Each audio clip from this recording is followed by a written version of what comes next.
El estudio del cielo y la astronomía han sido fundamentales en el desarrollo de la humanidad. Los astrofísicos se ocupan, por ejemplo, de estudiar cómo civilizaciones que se creían más atrasadas eran capaces de calcular cómo colocar un monumento megalítico de forma que pudiera marcar, por ejemplo, los solsticios. Es lo que se conoce como arqueoastronomía o astronomía cultural. De ello nos va a hablar hoy uno de los mayores expertos en la materia, Juan Antonio Belmonte. Vamos a conocerlo un poco mejor.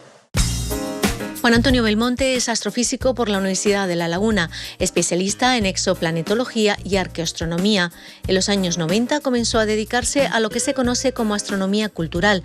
Juntaba así sus pasiones de adolescente, la astronomía y la historia de Egipto y Roma, y su interés por los monumentos megalíticos. Todo esto le ha llevado a especializarse en las tradiciones astronómicas en las poblaciones del Mediterráneo antiguo, con especial incidencia en Egipto, lo que le ha llevado a escribir el libro Pirámides, Templos y Estrellas. Es presidente de la Asociación Internacional de Arqueoastrónomos Culturales y vicepresidente de la Comisión sobre Astronomía y Patrimonio de la Unión Astronómica Internacional.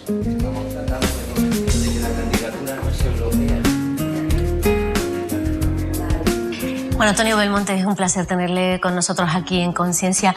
En los años que estábamos confirmando la teoría de la relatividad con el tema de los agujeros negros, las ondas gravitatorias, ¿estudiar la astronomía en las culturas antiguas tiene sentido? Más que nunca. O sea, precisamente los hallazgos de la cosmología moderna y de los agujeros negros tienen mucho que ver con nuestra forma de ver y entender el mundo. O sea, yo siempre digo que los astrónomos somos los principales creadores de metafísica, ¿no? De la visión filosófica del mundo al que nos enfrentamos, ¿no? Entonces es muy importante para entender cómo nuestra sociedad actual ve los descubrimientos de la astrofísica moderna, entender cómo las sociedades del pasado entendían el cielo, ¿no? Porque no somos tan diferentes a ellos. O sea, seguimos haciéndonos las mismas preguntas: ¿de dónde venimos? ¿A dónde vamos? ¿Estamos solos en el universo? ¿Qué es lo que hay en el cielo? O sea, las preguntas son las mismas, solo han variado la tecnología y los conocimientos, pero por tanto el rol de la astronomía en la cultura como una disciplina primaria sigue siendo exactamente igual hoy que en el pasado. Se ha hablado hasta ahora de arqueoastronomía, se está hablando de etnoastronomía, astronomía cultural. ¿Qué tiene que ver en sí todos estos conceptos? ¿Por qué es que se cambia la terminología? Sí, no exactamente la hemos cambiado. O sea, a finales del siglo pasado hubo una lucha entre varias terminologías, ¿no?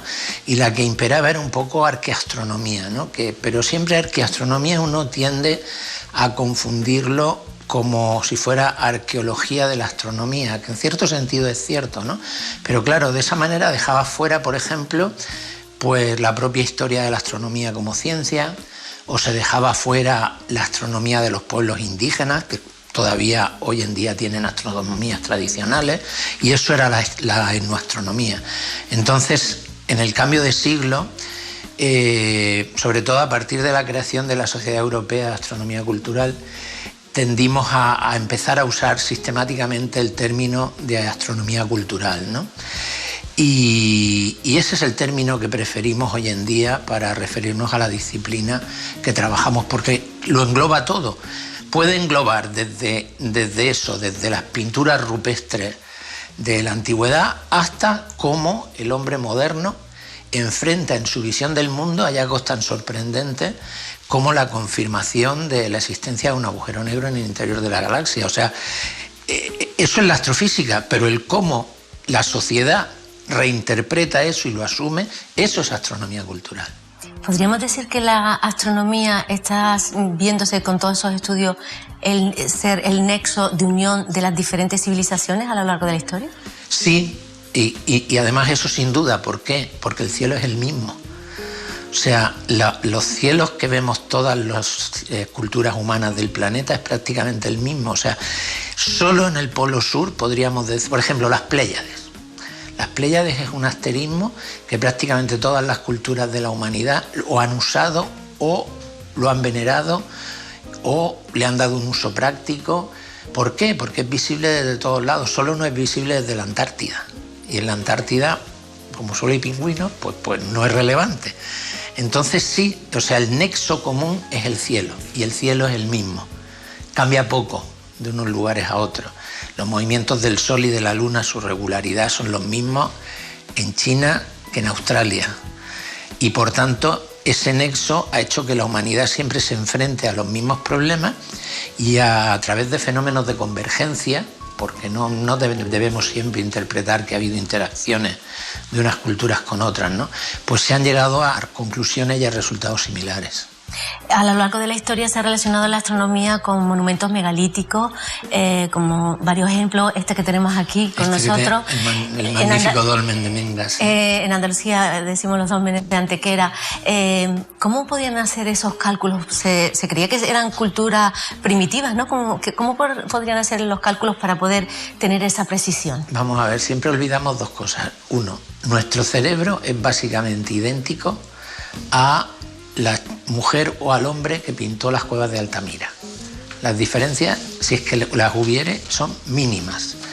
Y segundo, tiempo. O sea, nosotros vivimos en una sociedad muy acelerada, en la cual siempre estamos mirando nuestros relojes, siempre estamos estresados, acelerados. Antiguamente ese estrés no lo tenían. O sea, cuando se hacía de noche, ¿qué podías hacer si no tenías televisión, tablets, teléfonos móviles, ni siquiera libros? ¿Qué hacías? Mirabas al cielo.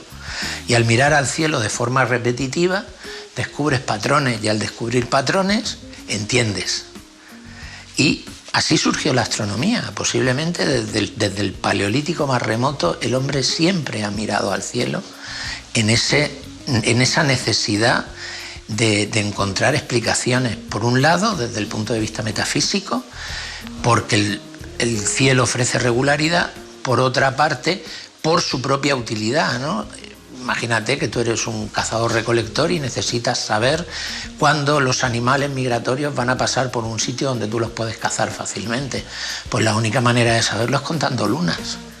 Tú sabes que después de 12 lunas, el grupo de mamuts o el grupo de búfalos o de bisontes va a pasar por aquel lugar sí o sí.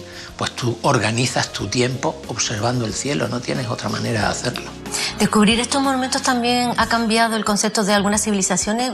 Por ejemplo, en Gran Canaria, Risco Caído, ha visto que los aborígenes de las islas tenían conocimientos también y se les creía que eran civilizaciones como muy primitivas, ¿no? ¿Están cambiando también a veces los conceptos? Por supuesto cambian, o sea, el fenómeno megalítico y su relación con la astronomía cambió completamente el paradigma de nuestra comprensión del fenómeno megalítico.